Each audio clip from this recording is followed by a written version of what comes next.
Hello, everyone. Welcome to Mindful, Beautiful, and Thriving, a podcast series brought to you by Taarika Foundation. I am Dr. Leena Khanzode, a child psychiatrist, as well as the founder of Taarika Foundation. Today, I'm excited to launch our podcast's youth series. We will be covering various topics chosen by our youth team. And today's episode, we will discuss the COVID 19 pandemic through the lens of self care. Two of our youth team members will cover the struggles of living in a pandemic and how you can use this time to your advantage. So, without any further ado, let us begin. Hi, welcome to Mindful, Beautiful, and Thriving. Today we will be discussing the struggles of the COVID 19 pandemic and how we can use this rough time to our advantage. While this has been a challenge for many people, there are ways that we can make the most out of this pandemic and use this time to take care of ourselves and, more importantly, our mental health. My name is Sonia Kanzode, and I am an incoming freshman at Homestead High School. Today I have with me John, a rising freshman at Canyon High School in LA. So, John, tell us, what have your struggles been during this pandemic?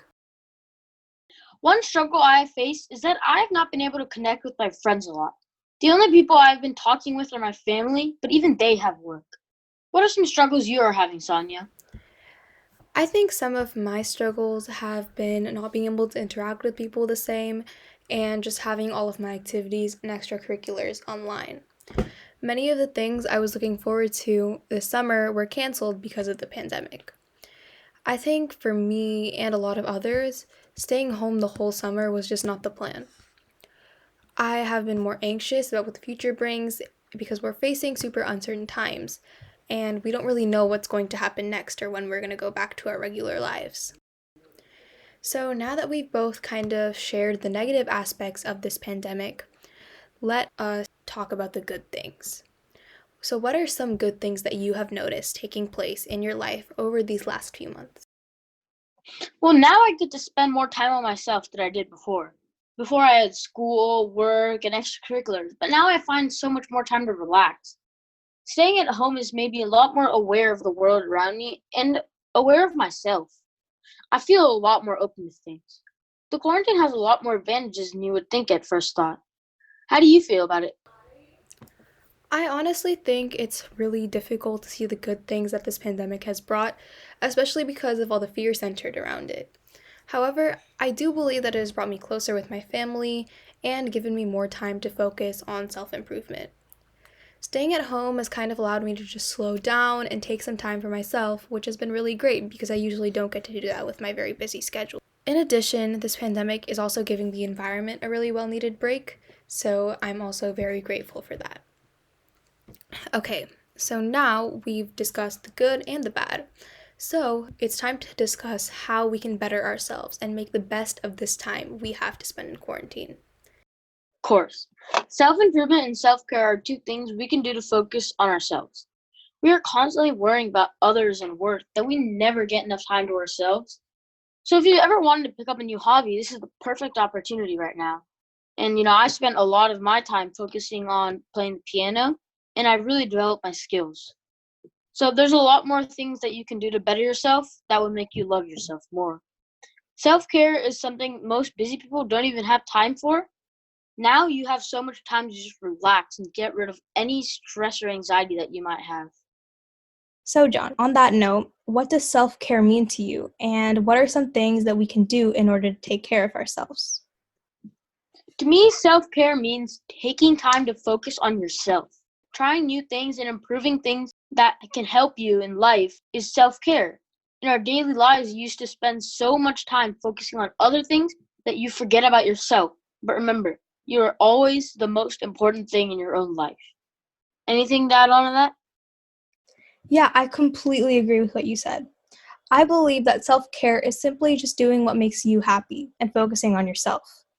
A lot of the time, we're always trying to please other people and do things for other people, but we forget about us. I think it's very important to really just focus on yourself during this time. Some things that you can do to do this are reading a new book, picking up a course that interests you on Khan Academy, learning new skills such as dancing or baking, basically anything that makes you happy or anything that you enjoy. The last thing I wanted to address in this podcast is the increased anxiety during the pandemic. One thing that has made this pandemic so tough for many is the anxiety, stress, and overall distress that it brought with it. So, John, what are some things that we can do to keep our anxiety in check? I'm really glad you brought that up because in a time like this, it's really tough to deal with anxiety. With less activities and less things keeping you busy, you have more time to think. Thinking is the largest cause of anxiety, so with all this time to think, you have a lot more anxiety. But to manage your anxiety, there's so many things you can do. Just going outside, breathing the fresh air, walking barefoot on the grass, slowing down, staring at the clouds. You have to calm yourself down. But actually, one of the most important things you can do is exercise. Now, I know you might not really be motivated to exercise, but exercise is one of the most helpful tricks for managing anxiety. Exercise can be anything from going on a walk or run to doing yoga. Now, all of these activities release a lot of endorphins in your brain, and those are like chemicals which decrease your anxious thoughts. Do you have any other tips on how to manage your anxiety? Yeah, these are all amazing coping methods that you just described. One of my biggest tips is journaling. Even though journaling is one of the more cliche things to manage anxiety, you would be surprised how impactful it can be. Simply write what's stressing you out or bothering you, and then finish your entry with a positive or reassuring affirmation. This will really help you just sort through the thoughts and feelings going on that are making you anxious. My second tip, which is a very important one, would be to meditate. Now, I know this also sounds quite cliche, but I promise you it works. Just download a meditation app like Headspace and meditate for just a few minutes. Meditating a little bit every day will help you reduce your stress in the long term and just in general decrease your overall anxiety. In all, what we are trying to say is that self-care and self-improvement can help in many, many ways.